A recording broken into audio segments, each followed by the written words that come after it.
Hi all, the purpose of this video is to go over Lenz's law and Faraday's law. So our learning goals and objectives is to be able to apply Lenz's law to determine the induced current, and then the second one is to be able to connect Lenz's law and Faraday's law. So let's say that we have a loop of wire that has a resistance big R, has a radius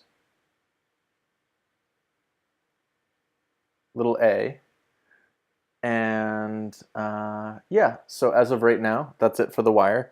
Just resistance R, radius A. Now we will say that there is a magnetic field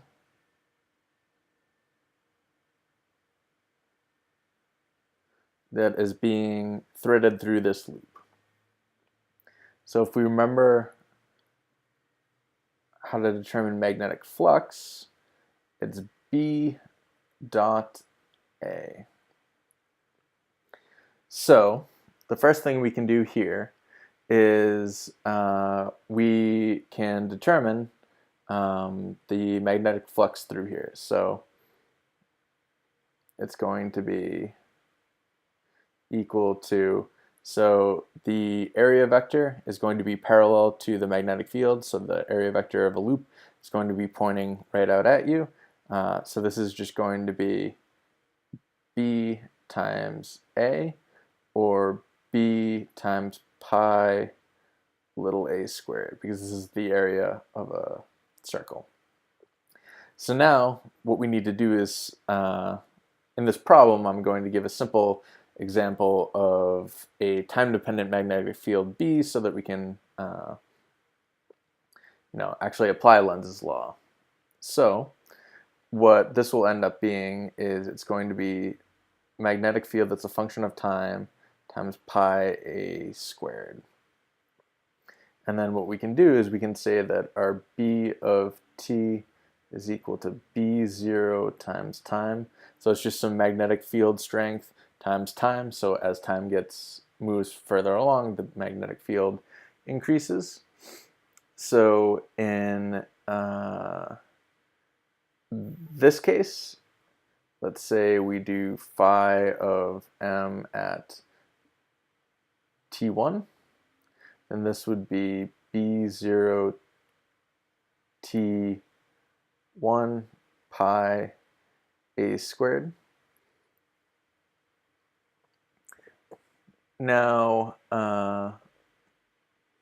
what's going to end up happening is this is the flux at some point, and as we increase the B field through here, so for T1,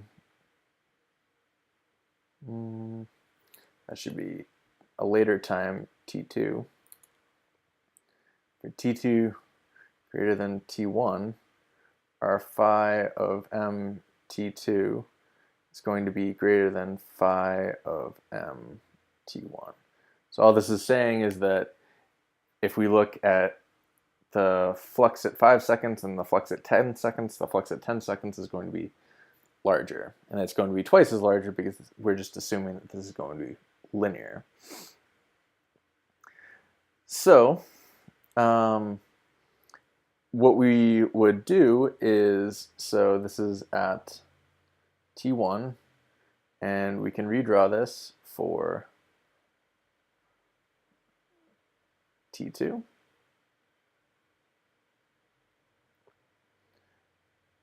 Now, what's going to happen is there's going to be more magnetic field in here. So what's going to happen is we are going to get an induced current that's going to be in the direction such that to oppose this field. So if you think for a second on what direction it has to be so that the induced magnetic field opposes this change in flux, that would be nice. Just sort of make a prediction. Do you think the current's going to flow clockwise or counterclockwise? All right, great. So the current is going to flow clockwise because it's going to have a B induced that's going to be into the page that's going to try and cancel this out.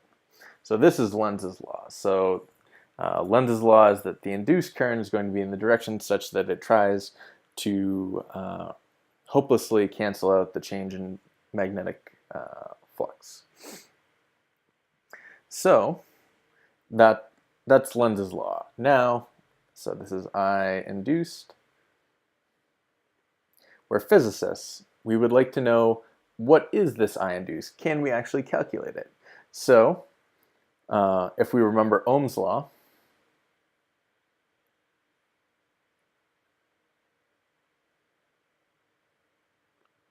the voltage is equal to the current times the resistance.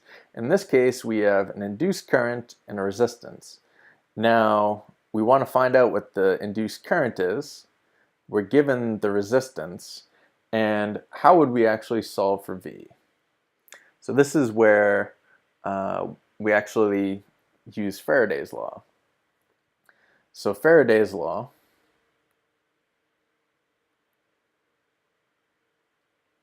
is that the C to V EMF, or voltage, that's all it is a voltage, is equal to the negative of the derivative of the magnetic flux over with respect to time. So for this situation, I would say ignore the negative sign.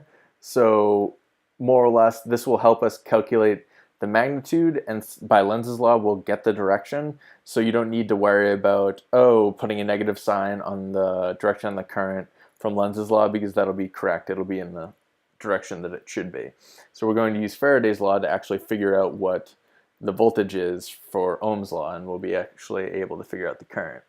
So in the previous example, you'll remember that our voltage is just going to be equal to, so we're going to take the magnitude of d dt of phi m, and then that's going to be equal to d dt of b0t pi a squared.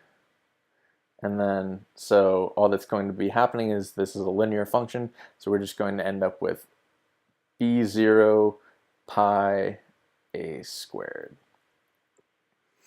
Now, if we use Ohm's law, so we have V equals I R, and we solve for the current, so it's V over R, then we can put in B0 pi a squared, which we determined from up here, and then that's over the resistance R of the wire. And then this is the magnitude of induced current. So we know the magnitude of the induced current now, and this is going to be what the induced current would be for Lenz's law. And we could also use Ampere's law to actually figure out what the strength of the induced magnetic field would be, because it's just going to be a function of the radial distance and the current I. All right, so thank you very much.